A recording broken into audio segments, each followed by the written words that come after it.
네, 주안의 만나 11월 13일 금요일 묵상을 함께 나오도록 하겠습니다. 오늘 말씀은 역대하 10장 1절에서 19절 말씀으로요. 르호보암의 결정이라고 하는 제목으로 함께 묵상을 나오도록 하겠습니다.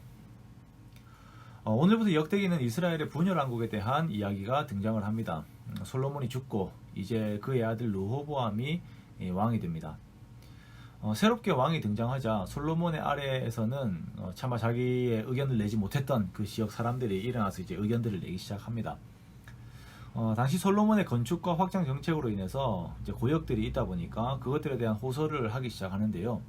3절과 4절에 보니 여로보암과 온 이스라엘이 와서 르호보암에게 말하기를 왕의 아버지께서 우리의 멍에를 무겁게 하였으나 왕은 이제 아버지께서 우리에게 시킨 그 고역과 매운 무거운 멍에를 가볍게 해달라고 요청합니다. 이 요청을 들은 르호보암은 3일 후에 다시 올 것을 명해요. 르호보암은 각 지역 대표들의 이러한 의견을 두고 신하들에게 묻습니다. 그러자 이들의 의견이 갈립니다.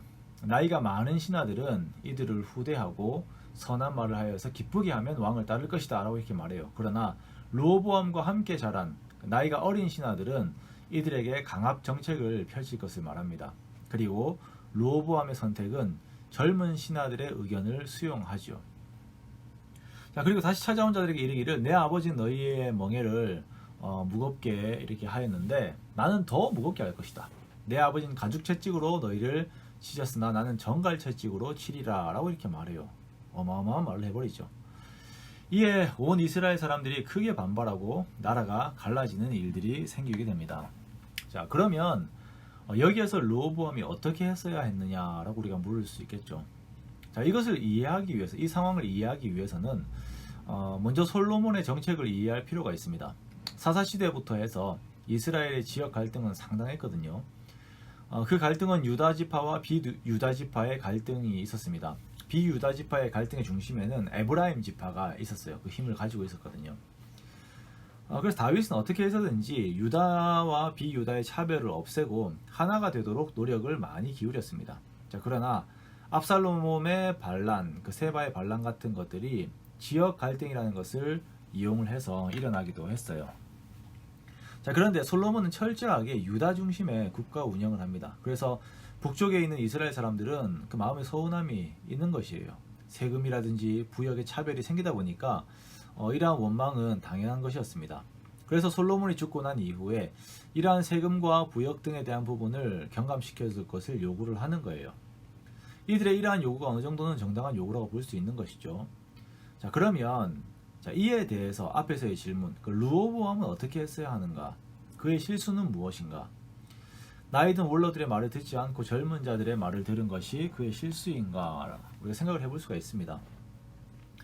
본문에서는 그가 젊은 자들의 말을 들은 것이 원인인 것처럼 부각이 됩니다만 다시 한편으로 생각을 해보면 이 원로들은 이 모든 사태를 만든 원인이라고 할 수가 있습니다. 이들의 정책 실패로 인해서 이러한 나라의 분열이 생긴 것이고 근본적인 해결책보다는 잠시의 그 회유에 대한 안을 내놓은 것이죠. 르호보암이 했어야 하는 행동은 그의 할아버지인 다윗에게서 찾을 수가 있습니다.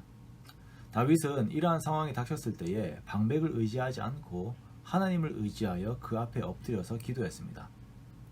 시편 146편의 그 다윗의 찬송시를 보면 방백들을 의지하지 말며 도울 힘이 없는 인생도 의지하지 말지니 라고 말하면서 5절에 야곱의 하나님으로 자기의 도움을 삼으며 여호와 자기 하나님에게 그 소망을 두는 자는 복이 있도다 라고 이렇게 고백하는 것을 우리가 볼 수가 있습니다.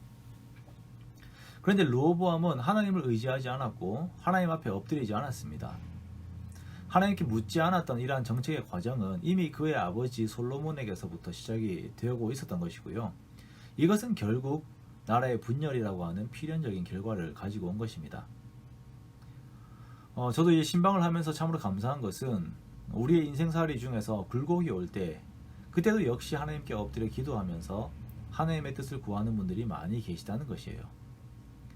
내가 아무리 똑똑하고 내가 경험이 많고 내 주변의 환경이 든든하다 하더라도 하나님께 묻지 않고 나아간다면 그것은 미련한 것입니다. 하나님께 물으십시오.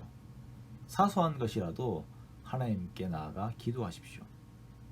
그렇기 때문에 우리의 삶에서 우리가 경건의 시간을 지키는 것, 그 기도의 시간을 지키는 것은 정말 필요한 것입니다. 르호보암의 선택의 과정과 그 결과를 교훈으로 삼아서 오늘 우리에게 주어지는 삶을 하나님과 동행하며 나아가는 저와 여러분 되시기 원합니다. 매일의 삶을 돌아보고 그리고 앞으로 해야 할 일들을 준비하면서 하나님께 하나하나 물으면서 하나님과 함께 동행함으로써 또 하나님의 선하신 뜻을 이루는 그러한 저와 여러분의 복된 삶이 되시기를 주님의 이름으로 축원합니다.